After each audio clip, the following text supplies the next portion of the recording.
اگر میں کہوں نا کہ مجھے کبھی کسی سے محبت نہیں ہوئی تو یہ بہت بڑا جھوٹ ہوگا. اور صنف نازک کا شاعری کے حوالے سے بہت ایک اہم رول اور وہ چلی گئیں.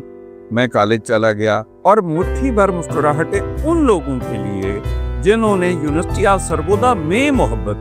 سمجھ میں آتا نہیں یہ کیسی نمو ہے مجھ میں، وہ میری مٹی میں کچھ ملا کر چلا گیا. 6000 ہاتھ جو ہیں وہ تالیاں بجی، چراغ اندر کی سازشوں سے بجھے ہوئے ہیں، اور اس کا الزام بھی ہوا پر چلا گیا. پتہ نہیں کہاں صاحب یہ تو آپ نے مذہب ڈھا دیا. تم اوکے. اور شاعر بڑی ڈٹائی سے پھر بھی 15-20 شعر سنا کے جا رہا ہے.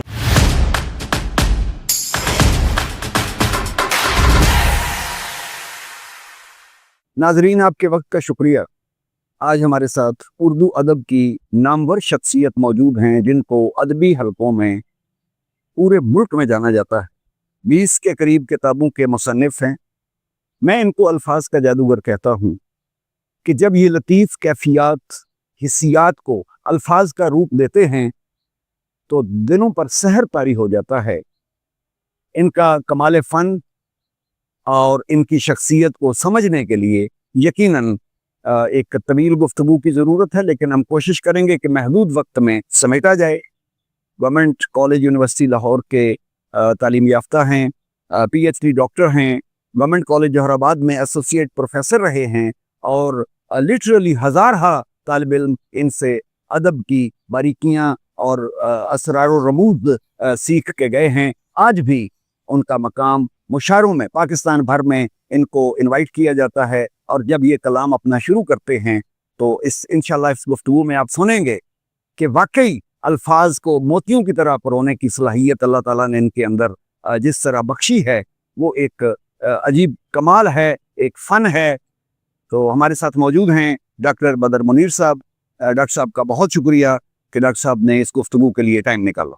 آپ نے کب محسوس کیا اپنی ابتدائی زندگی میں کہ آپ کے اوپر، آپ کے مائنڈ پر ایک ادبی اثر موجود ہے؟ اس میں نعیم صاحب یہ سلسلہ شروع ہوا میں 6-7ویں میں تھا. میری فیملی میں کوئی شاعر ادیب یا اس طرح کا پس منظر جو ہے وہ نہیں ہے.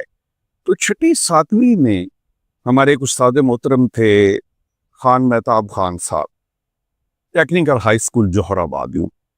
وہ کبھی کبھار کوئی اشعار سنایا کرتے تھے مختلف شاعروں کے. آہستہ آہستہ یہ چیز جو ہے میرے اندر جڑ پکڑتی گئی اور میں نے لکھنا شروع کر دیا. اب اس میں یہ ہوا کہ شروع میں سنجیدہ لکھتا تھا، پھر 9th-10th میں آ کے تھوڑا تھوڑا وہ جو مزاح ہے اس نے بھی میری انگلی پکڑ لی. پھر اس کے بعد مجھے سر سید کالج راولپنڈی FA BA کے لیے مجھے وہاں میں گیا، تو وہاں مجھے بھی بہت اچھا انوائرمنٹ، بہت اچھے اساتذہ ملے، تو یہ چیز جو ہے پھلتی پھولتی گئی. پھر اس کے بعد گورنمنٹ کالج لاہور نے اس ہنر کو یا میری ان کیفیات کو اور زیادہ نشو و نما دی. شاعری انسان کے تخیل کے اظہار کا نام ہے. الفاظ کا استعمال، الفاظ کا وارد ہونا، کیا یہ جدوجہد، ایفرٹ، مشق، ایکسرسائز کا نتیجہ ہے یا یہ ایک قدرتی پروسیس؟ اللہ تعالیٰ نے آپ کے اندر ایک مصوری کرنے کا شوق، گائکی کا، یا اسی طریقے سے شاعری کہ یہ چیز بنیادی طور پر ایک ان پڑھ آدمی پر بھی یہ کیفیت وارد ہو سکتی ہے، وہ شاعر ہو سکتا ہے اور پڑھا لکھا بھی.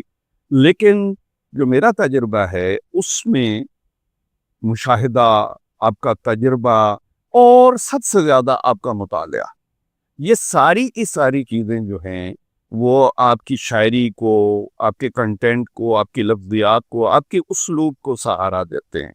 اگر آپ مطالعہ نہیں کرتے تو آہستہ آہستہ وہ آپ کی جو محدود سی وکیبلری ہے اس میں آپ اپنے آپ کو دہرانا شروع کر دیتے ہیں. کمی واقع ہو. ہاں، لہذا میں سمجھتا ہوں کہ کوئی بھی کام ہے، اب اقبال بہت بڑا شاعر ہے لیکن اس کے پیچھے اگر آپ جائیں گے تو وہ بے انتہا پڑھا لکھا تھا. فیض احمد فیض کی بات کریں، بے انتہا پڑھے لکھے، یعنی حتیٰ کہ غالب پہ آپ چلے جائیں، وہ کسی یونیورسٹی کی ڈگری یافتہ نہیں ہے لیکن کہتے ہیں وہ بہت پڑھتے تھے. کوئی شخص اس کے لیے اس کی تخلیقی جو دنیا ہے